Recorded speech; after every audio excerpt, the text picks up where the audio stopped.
Hi, everyone. As a society, we have been in ecological crisis denial for a long time now. We read the papers, we are very informed, but in the same time, we build this wall between our knowledge and our actions, and that makes us almost like not do anything, and that is a psychological fact that even behavioral scientists got to. So in order to overcome this denial, we need to confront the reality as it is, and that can be quite an emotional process. I need to confess something. I am not happy to be here. I am in grief to be here, and for me it's quite an emotional process. I'm scared, and this was an article that was published on a couple of days ago, basically. So extremes of 40 degrees above the normal in the Arctic and Antarctica. I think in more Antarctica. So that made me replan my presentation. So I'm going to focus more on the bigger context of the climate crisis. And then I'm going to touch a little bit of the green technologies and what we can do about it. But this is really scary. So what are the aims of this talk? Really briefly, I'm going to try to tell the truth. We're going to touch a little bit of the basis of the climate science. Tipping points, what is the impact that the climate crisis has? Then we're going to talk a little bit about the digital carbon footprint. Then we're going to look into what is there to be done individually at the societal level. And then, of course, what we can do as developers. And then we're going to touch a little bit on the equity, because that needs to happen in the correct way. So let's start a little bit with the basic science of greenhouse gases. So greenhouse gases let the sun shine on the surface of the earth, and they trap that energy. Some of that greenhouse gases, they are absorbed by the earth, and some are released in the atmosphere. And that works as insulating walls of a greenhouse.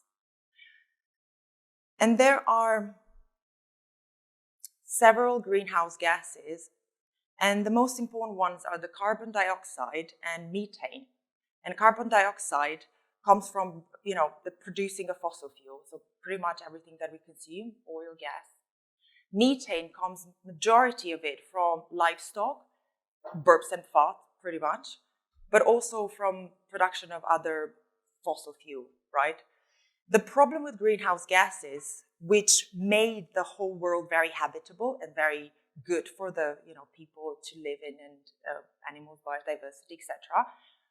But especially since 1750, since the beginning of the Industrial Revolution, we've been putting a lot of greenhouse gases into the atmosphere, and that keeps those greenhouses in the atmosphere, and that basically heats the planet. So that is the very basic science of climate change. So greenhouse gas emissions have increased like 70% since the 60s. They have increased since the Industrial Revolution, right? But mostly in the last 60 years. And they have increased despite all the climate events that were there to make sure that the climate doesn't warm up. IPCC, which is the Intergovernmental Panel of Climate Change, it was created in 1988 by the meteorological, I cannot say that word, by UN and exactly, when the governments became quite worried about, the increasing of the temperature. So IPCC is a bunch of people, hundreds of people that look into hundreds of scientific papers, and then they come out with a report, and the governments will, what they should do, they should take those reports and make policies according to those reports. Things don't really happen quite like that. And then just other events. Kyoto Protocol, COP15, Copenhagen. I'm going to stop at the Paris Agreement, which happened in Paris at COP21, which actually was in 2015. So Paris Agreement is a legally binding climate treaty that has around 196 parties vouch for it, signed to be part of it. And the goal of the Paris Agreement is to keep the global temperature way below 2 degrees, if possible, way below 1.5,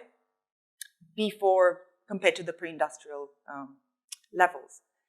But as you see on this graph, even the Paris Agreement didn't really stop the emission rising.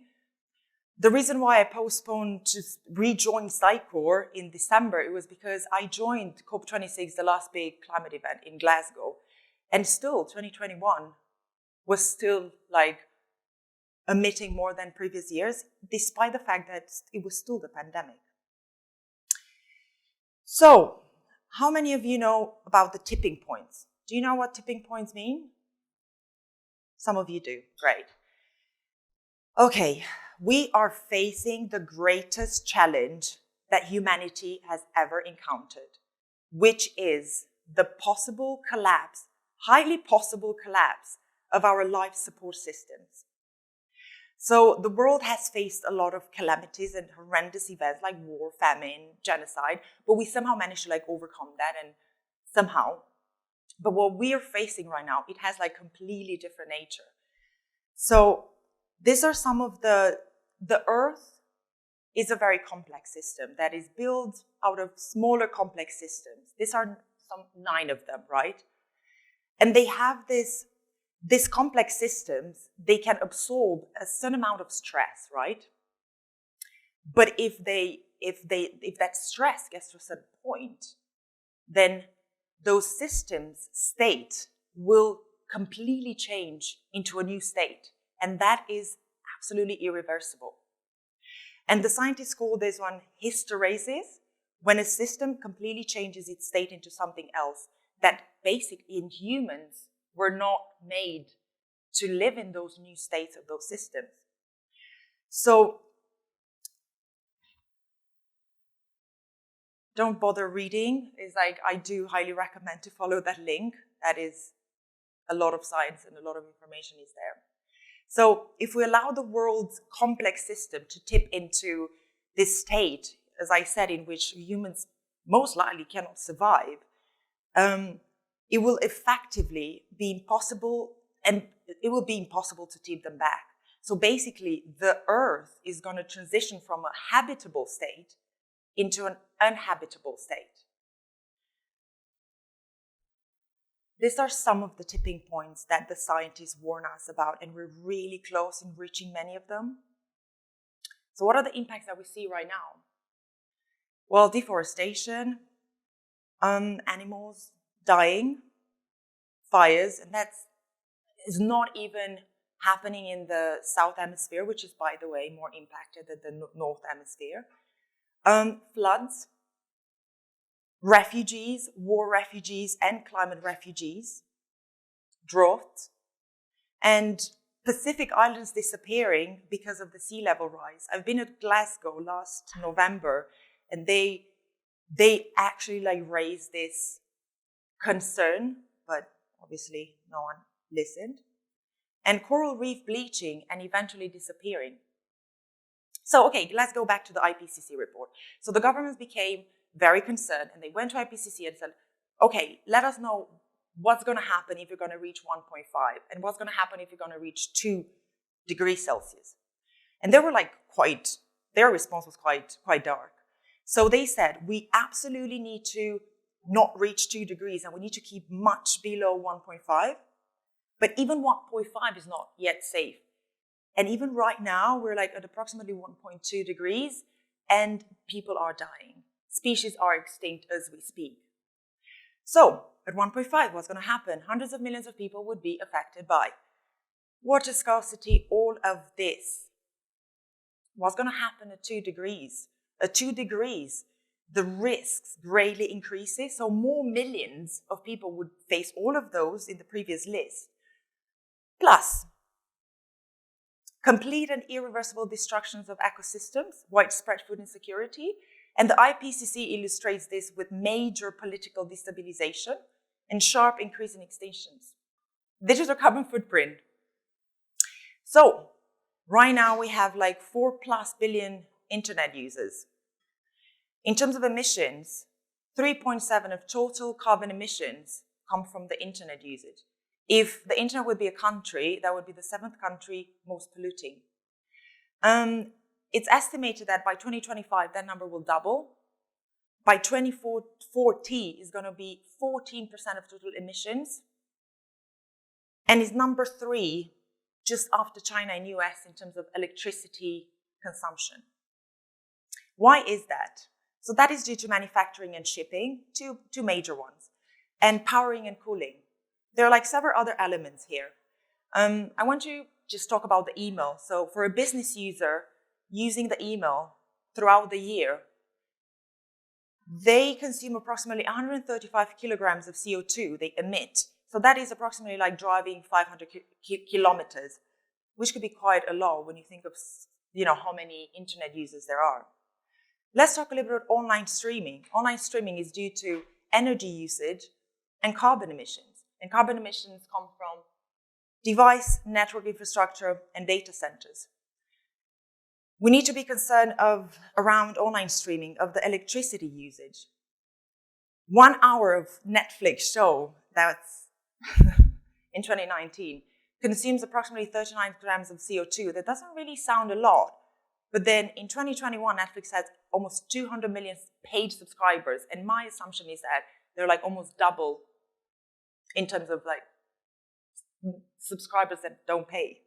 So they use Netflix. So you try to do the math, and the emissions are absolutely concerning. Fun enough, when I was doing the research for this, I was surprised to see that actually the online streaming managed to keep the emissions like quite at the same level, despite the pandemic, and despite that so many people started, streaming online. But that is due to rapid improvements in the energy efficiency of data centers and devices. But there are some concerns, especially around, the emerging technologies, AI, blockchain, and also like increased demand in like internet and online streaming, plus Bitcoin. So what do we need to do? Okay, Professor Kevin Anderson from University of Manchester and Uppsala sit down with his team, and they got to this number, 655 gigatons of CO2 as a global carbon budget for the whole world from 2020 when the research was made, since forever. Great, so what he did, he took this pie and his team and said, let's see how much of the pie should go into the richer countries. And this piece that you see here are the richer countries. But of course, they looked into the equitability of it. They took into account a lot of parameters, right? Including like the historic emissions, the number of population, their wealth, etc., etc. And this is pretty much the UK. What does that mean? So 3 to 3.8 billion CO2 is the total carbon budget for UK from 2020 to forever to keep the Paris Agreement, to keep way below 1.5. Well, the problem here is that if we consume, in the UK at least, as we consumed in the past year, that budget will be consumed in the next 7 years. 7 years. So that means that we need to decarbonize the energy by 2035, 2040. That's not too much time. By 2030, we need to reduce by 70, 80%. So they suggested, but Professor Kevin Anderson and his team, we need to look at this in terms of 3 stages, like near term, middle term, long term. But that long term should be below 20 years. So we need to look into the products that we consume. We need to push the manufacturers to create like more sustainable products. And we cannot wait to shift the energy system to zero carbon energy. We need to start now. So we need to also have a shift in our individual general behavior. So this is what maybe many of us are doing. We need to make this transition to a low carbon, clean air, clean transport to this. So we need to pretty much change our lifestyle, what we eat, what we drive, how we travel. And we have to do this in less than 20 years. But of course, individual changes is one. What can we do as a society which will have the biggest impact?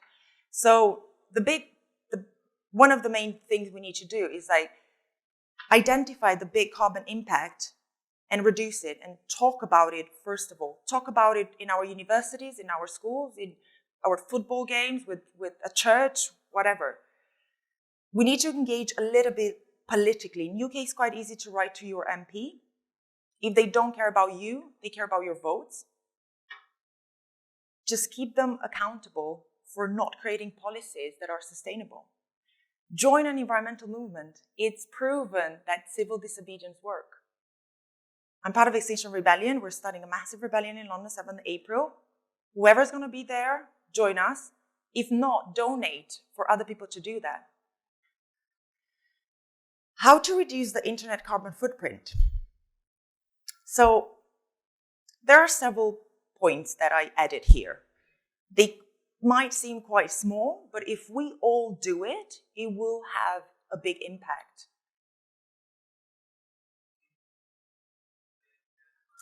Green technology. How many of you heard of green technology? So what is green software engineering? Software engineering was pinned down by a team of Microsoft, as far as I know. The link is there. In 2020, when actually Microsoft launched their sustainability goals of becoming net zero or even negative carbon by 2030. So what is green software engineering? So it's an emerging discipline at the intersection of climate science, software practices and architecture, electricity markets, hardware, and data center design. So this needs to be independent of application domain, industry, organization size and type, vendor, cloud vendor, programming language, etc. And they came up with 8 principles. I'm not going to go into it because I don't have much time, but please go and follow. What can we do like for companies, as companies, and what SUGCON can do as well? So we need to make sustainability and carbon reduction the central to our business. We need to talk with our clients. We need to work with them. We need to educate our employees. The Climate Fresk is an amazing program. Let me know if you want more information about it. We need to talk about how we travel business. We need to look after our supply chain. We need to build greener offices. I added green around offices and offsetting because SUGCON is already doing that. But even offsetting, it's a really complex system. We shouldn't really use offsetting and planting trees just as an excuse to travel more. Ask Mike if you want to know more about that. And then just to finish, and there is a session later on about diversity. Women are half of the world's population. We need to involve women, first of all, in climate decision-making and in IT as well. We can build more if women are involved. But if you look at the numbers are quite bad. We need to create a more equitable world for women as well. These are some of the points that I added here that we can all do. And I'm just going to highlight on the implicit bias that I do think we all have, and we need to fix it. So I'm going to finish with this quote. Sometimes in a wave of change, we find our true direction.